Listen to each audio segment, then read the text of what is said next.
Previously on Battle 360, Japan strikes Pearl Harbor and America is at war.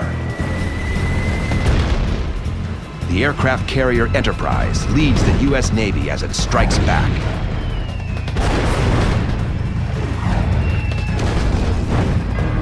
Now Enterprise is about to face the massive Japanese fleet at Midway. USS Enterprise, a fighting city of steel. She is the most revered and decorated ship of World War II. On this 360-degree battlefield, where threats loom, on the seas, in the skies, and in the ocean depths, the Enterprise's enemies could be anywhere and everywhere. There's nowhere to run when the war is all around you. Battle 360 USS Enterprise. Vengeance at Midway.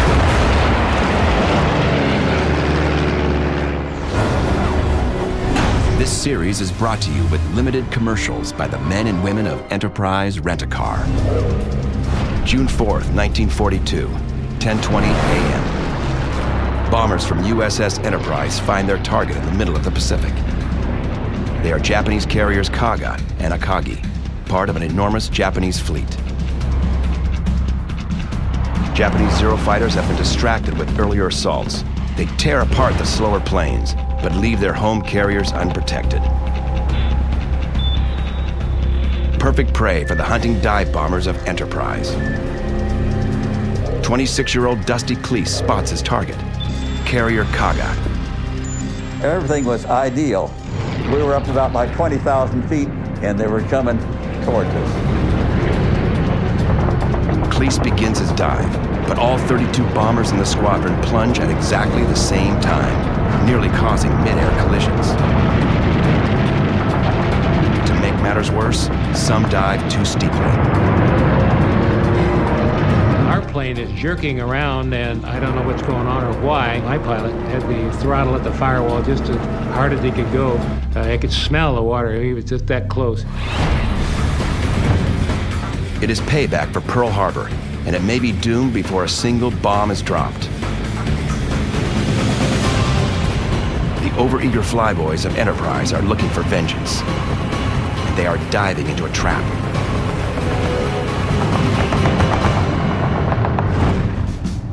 Flashback. The battle called Midway had actually begun 24 hours before. On June 3rd, 1942, USS Enterprise sails 900 miles from her home base in Hawaii, accompanied by fellow carriers Yorktown and Hornet. She is heading for a tiny American outpost on a remote atoll called Midway. 175 miles west, 4 Japanese carriers steam southeastward on a collision course. Imperial Admiral Isoroku Yamamoto plans to finish the job he started at Pearl Harbor. The USS Enterprise is what the Japanese really wanted to take out. Yamamoto knew that if he could take out our carriers, they essentially would win the war. The main force of Japanese ships headed toward Midway include 4 aircraft carriers: Kaga, Akagi, Soryu, and Hiryu. 7 battleships, 150 support ships, cruisers, destroyers, and tankers, 248 carrier aircraft, 16 float planes, and some 15 submarines.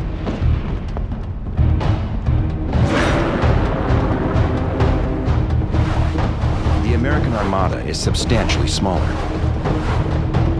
3 aircraft carriers, 50 support ships, 233 carrier aircraft, 127 land-based aircraft on Midway Island, and 8 submarines, outnumbered nearly 2 to 1. 6 months after Pearl Harbor, this is all that is left of America's Navy. The carriers were not present at the sneak attack, to Yamamoto's dismay. He said, "We have no idea what we've done." He was definitely disappointed and worried. sinking those American carriers really became an obsession of Admiral Yamamoto's as the months after Pearl Harbor continued. Those aircraft carriers come back to make a bit of a pain in the neck of themselves by attacking the Japanese in February at the Marshall Islands. 3 weeks later, the USS Enterprise strikes the Japanese force occupying Wake Island. And a week after that, Enterprise strikes at Marcus Island, just 1,000 miles from Tokyo. Then in April, Enterprise escorts USS Hornet in the Doolittle raid against mainland Japan. B-25 bombers launch from Hornet and drop bombs on Tokyo and several other cities. The Japanese realize the home islands are vulnerable, U.S. Navy aircraft carriers are still out there and are still dangerous. So what we need to do is get rid of their aircraft carriers and then set up one more outpost further out into the Eastern Pacific. One carrier, Lexington, has already been sunk a month ago. And now, Admiral Yamamoto plans to lure the rest of them into a trap. He'll target Midway Island. Midway is close enough to Hawaii that it will be seen as a threat to the security of Oahu and Pearl Harbor, and yet it's far enough away that American air power in the Hawaiian Islands can't really make its presence felt during the forthcoming battle. The American fleet has also lost one of its best leaders. Vice Admiral Bull Halsey has kept the Navy afloat for 6 months on nothing but sheer guts. Now he is out of action, felled by a rare variant of psoriasis, so severe he is hospitalized, his very life threatened. Admiral Chester Nimitz is still in command of the Pacific Fleet. Nimitz, a Texas native and a 41-year veteran of the Navy, is a shrewd and efficient commander. And though Nimitz is outnumbered and outgunned, he has an ace up his sleeve: the Japanese Code. The U.S. Navy has worked round the clock to crack the Imperial Navy's code. They determined that the Japanese plan an attack on a target called AF. But what is AF? Washington bureaucrats insist AF is Alaska's Aleutian Islands, the beginning of an assault on the U.S. mainland. But Admiral Nimitz believes the Japanese want the Pacific, not Alaska. The codebreakers come up with a ruse. They broadcast a radio alert saying that Midway has a drastic water shortage. Within 24 hours, the codebreakers have their answer. The Japanese Navy sends a coded message reporting a water emergency on target AF. Nimitz is right. AF is Midway Island. Admiral Nimitz has evened up the odds. The Japanese Navy is arriving in full force. But the Americans will be waiting. For the U.S., it is a true 360-degree battle. Target, Midway Island. Objective, protect the American base and inflict as much damage as possible on the superior Japanese fleet. Strategy, ambush with air, sea, and sub attacks. Nimitz knows that the Japanese will approach Midway from the northwest.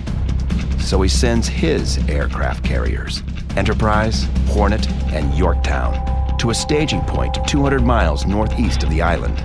When the Japanese carriers come within range, American bombers will attack. And all signs point to the 4th of June as the day the enemy ships will reach the battle zone.